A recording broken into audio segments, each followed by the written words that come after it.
मेरी जीजियों से, मेरे जीजाओं से, बेटियों से, बेटाओं से। मंजिल तक पहुंचने के लिए पांव की जरूरत होती है और शंकर तक पहुंचने के लिए भाव की जरूरत होती है। मंजिल तक पहुंचना है तो पांव की जरूरत होगी और शंकर तक पहुंचना है, शिव तक पहुंचना है, शंकर से कुछ प्राप्त करना है, झोली पसार कर अपनी झोलियों में खुशियां प्राप्त करना है तो भाव की जरूरत होती है, केवल भाव। अब कितने धनपति हैं, कितने करोड़पति, कितने सत्तापति, कितने वैभवपति हैं, कितना आपके पास में वैभव है, कितना धन है, कितनी संपदा है, वो कोई मायना नहीं रखता। आपका भाव कितना है, शंकर जी के प्रति आपका दिल कितना है, भगवान शंकर के प्रति आपका भाव कितना है, वो देखा जाए। और कभी मौका लगे ना तो एक बार सीहोर कुबेरेश्वर धाम रुद्राक्ष महोत्सव में आकर देखिएगा।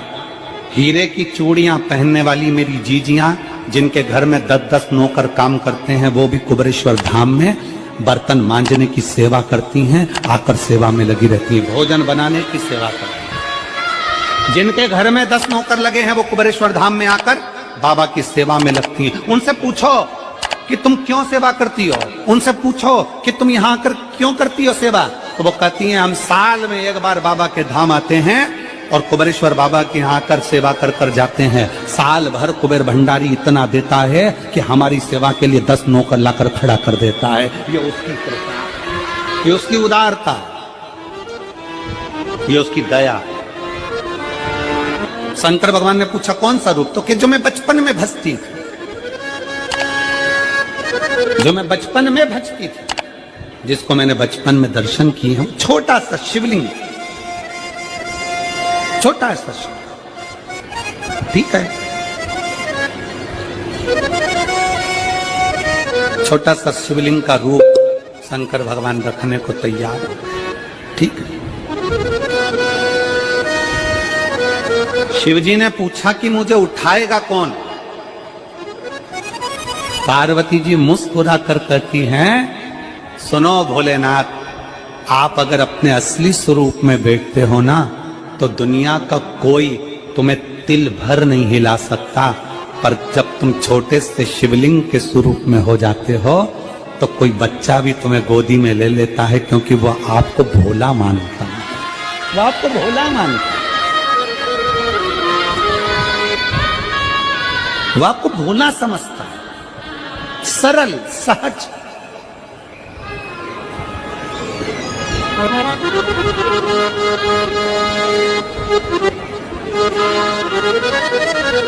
बहुत बड़ा दर्शन का फल है। शंकर भगवान की मूर्ति से दर्शन करने से ज्यादा बड़ा दर्शन का फल है शिवलिंग का दर्शन करना। स्वप्न में शंकर भगवान की मूर्ति को देखना, जटाजूट बांधे हुए शंकर जी को देखने से बड़ा फल है शंकर के शिवलिंग का स्वप्न में दर्शन करना। अगर सपने में किसी को शंकर का शिवलिंग दिखता है, सपने में कोई अपने घर से पानी चढ़ाने शंकर को जा रहा है, मैं लोटा भर के जल चढ़ा रही हूं, सपने में दिख रहा। और कई कई ऐसे भी होते हैं जिनको सपने में दिखने की जगह वो सपने में चल भी देती है।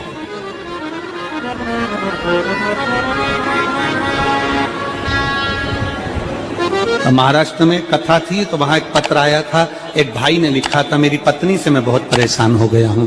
उसका नाम हमें स्मरण में नहीं है, सिरपुर की कथा में वो पत्र था।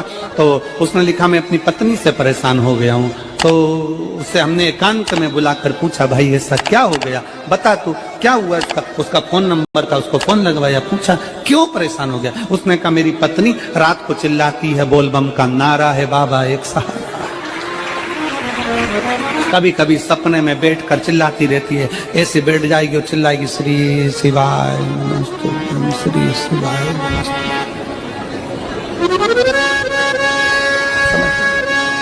और तो और यहाँ तक तो चल जाता है गुरुजी, पर इससे आगे नहीं चल पाता है। हमने पूछा इससे आगे क्या। नींद में रसोई घर में जाना चाहिए, बाजू में बोतल रख के सोती है ना पानी पीने की, वही बाटल उठ के मेरे को शंकर जी समझ के उंडेल देती है। दिक्कत है,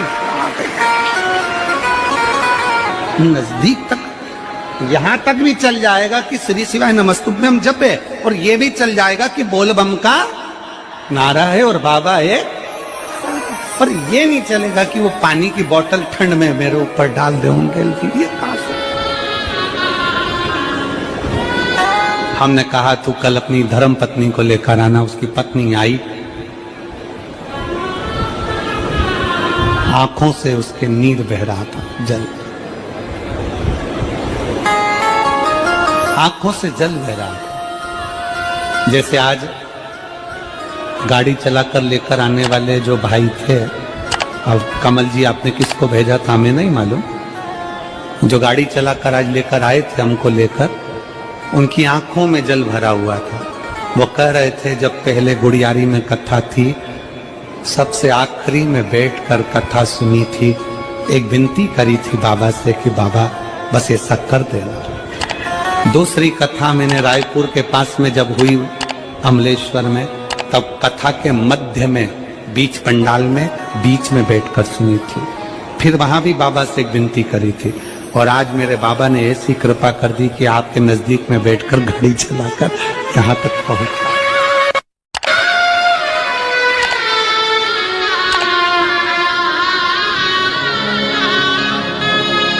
शिव कृपा।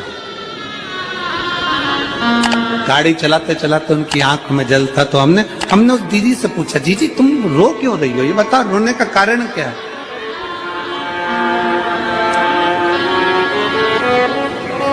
कहने लगी गुरुजी आपका इतनी नजदीक से दर्शन हो गया। हमने कहा जीजी एक बात सुन, आज बड़ी प्रसन्नता से कहते हैं कि किसी गुरु का दर्शन जब होता है तो आंखों से नीर बहता है।